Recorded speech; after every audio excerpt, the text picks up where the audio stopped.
ભવ્ય ધામધૂમથી જાંબુઘોડાના રણછોડજી મંદિરે તુલસી વિવાહ યોજાયા. જાંબુઘોડાના મધ્યમાં આવેલા શ્રી રણછોડજી મંદિરે દેવ ઉઠી એકાદશીના પાવન અવસરે ગિરીશચંદ્ર બાલમુકુંદ શુક્લ પરિવાર તરફથી તુલસી માતા અને ભગવાન શ્રી રણછોડજીના ભવ્ય વિવાહનું આયોજન કરવામાં આવ્યું હતું.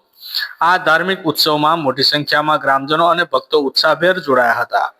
શુભ મુહૂર્તો અનુસાર લગ્ન વિધિઓ યોજાઈ હતી. સમગ્ર લગ્નોત્સવનું આયોજન શાસ્ત્રોક્ત વિધિ મુજબ કરવામાં આવ્યું હતું, જેમાં ગણેશ સ્થાપના, મંડપ મુહૂર્ત, ગ્રહ શાંતિ, વરયાત્રા યોજાઈ હતી. જેમાં તુલસી વિવાહ રાત્રિના 8:30 કલાકે યોજાયા હતા, જ્યારે ભવ્ય વરયાત્રા નગરના મુખ્ય માર્ગો પર ફરી હતી, જેમાં ભક્તોએ કીર્તન ભજન સાથે ઉત્સાહભેર ભાગ લીધો હતો.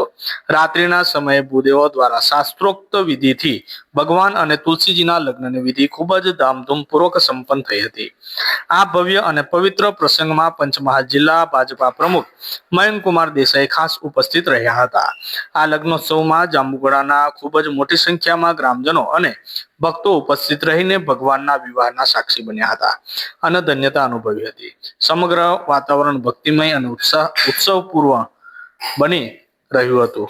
આપે જો અમારી યુટ્યુબ ચેનલ અવર જાંબુઘોડાને સબસ્ક્રાઇબ ન કરી હોય તો સબસ્ક્રાઇબ કરી શેર જરૂરથી કરો, જેથી આવનારા અવનવા વિડીયો આપણને જોવા મળી રહે.